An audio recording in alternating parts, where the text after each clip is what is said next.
Hello, this is the Provoked Prawn, and this is the Corsair MP600 Elite. Here I'm going to show you how to install, set up, and benchmark this NVMe SSD, and the best way to make sure you're getting the most out of it, with clues on other things, like the setup in Windows, so you can make sure the drive is working properly, and so that you can test the speeds properly to ensure it's running as expected, because you do want to make sure it's running at maximum speed. So stick with me as I show you the process for that. Now this is obviously the heatsink version of the MP600 Elite, but the process for installing will be the same mostly, even if you've got the standard version of it. Now it's worth noting that this drive does not come with an M.2 screw included in the box, and this may be problematic, so I'll leave some links in the description to M.2 screws that you can buy, which will help if you need them. Now you might not need them, and I'll show you what I mean in a second, but basically all you get in the box is the drive itself and not much else. For demo purposes, I'm using this MSI motherboard, which is a Z790 board, which the top port on is PCIe Gen4. That has a heatsink that comes off really easily, and under that are some stickers that you need to pull off. Other motherboards may require you to unscrew and remove the heat shielding that is covering the port. I'd recommend using the top port in most instances, although I'll link to a video on why this might be a problem down below. And then you just slot the drive into the port and then use the little plastic latch to hold it in place.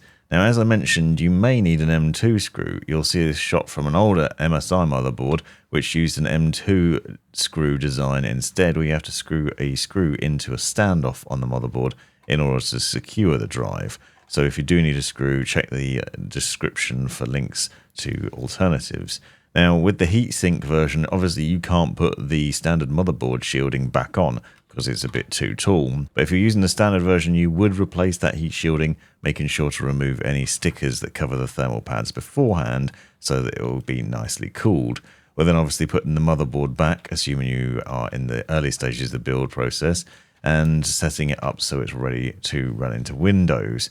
Now, you can see just how easy the installation was for this drive, and the setup process is fairly straightforward, but there are a few more steps that we'll need to do in order to get it working in Windows. Now, with any luck, it will be recognized by your BIOS, and then when you boot into Windows, you will then need to go about the process of telling Windows it exists. Because what you might find is when you open Windows Explorer and look at your PC, you'll see that the drive just isn't there as standard. I do have a number of other drives installed here, including the Corsair MP600 Core XT, but there's no sign of the MP600 Elite. So what you need to do is hit the Windows Start key and search for Disk Management or Create and Format Hard Disk Partitions. This opens up the Disk Management tool, and with any luck you should see a little pop-up for initializing a disk there, because Windows has recognized there's a drive there. And then what you need to do is right-click on the black drive, which is the new one, and click New Simple Volume, then click Next. What we're doing here is formatting the drive and assigning a drive letter. I'd like to give it a volume name, which represents what the drive is, so of course the MP600 Elite, just so we know what that is, and we can see it easily. And then when that's done and formatted, you should see it pop up in Windows Explorer as a new empty drive that you can then use and is then easily accessible. So that's the first step. Now, the other thing I'd recommend is downloading and installing Hardware Info 64. This gives you a good view of your system. Now, I mentioned earlier on, for example, that using the top slot on this motherboard is problematic, because what happens is it actually reduces the number of lanes your graphics card gets down to X8 instead of X16. So what this means is a reduction potentially in GPU performance, and I'll link to a video that I did separately on that. But Hardware Info also gives you some other data on other things that are useful. So if you go into the drive sections, for example, NVMe drives, and then click on the MP600 Elite, you can see some other things where you might want to check that your drive is running as expected. So we know it's a Gen 4 drive. What you want to do is make sure that it's got X4 number of lanes, so PCIe X4, and you'll see that it is version 4, so it's Gen 4, and it's running at X4, so we should get the most amount of speed out of this. This is important because some ports might not give you the right amount of speed, and it's going to vary from board to board. The other thing to download and use is Crystal Disk Mark. you can then set it into NVMe mode, set it to 9 passes, 64 gigabytes, and then select the relevant drive from the drop down here. So in this case, it's H as the drive letter that I've assigned. Now, this is a benchmarking tool that will allow you to test the drive and make sure it's running at the expected speeds. You can then go through and ensure that the drive is running at maximum speed, because obviously you've just spent a decent amount of money on a decent drive. You want to make sure you're getting good speeds out of it.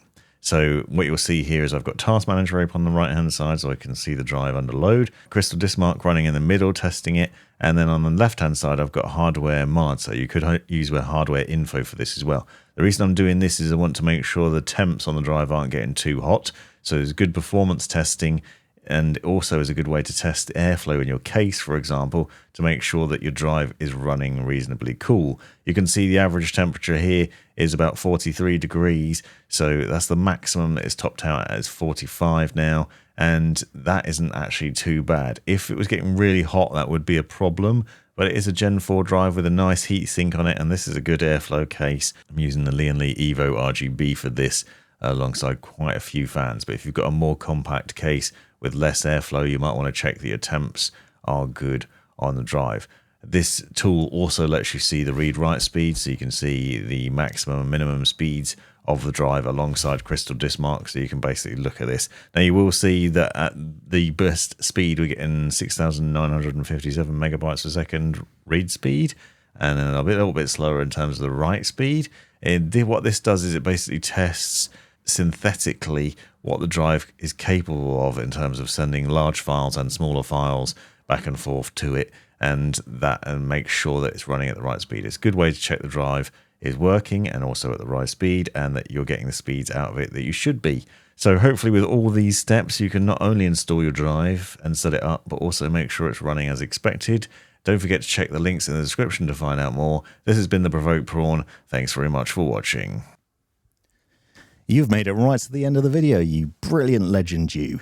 If you've enjoyed it, click that subscribe button, give me a thumbs up, and drop me a comment down below if you've got any questions. If you really enjoyed it, consider joining the channel and see the benefits of doing so. Check out these other videos, you might well find them interesting or useful, and most importantly, have a great life.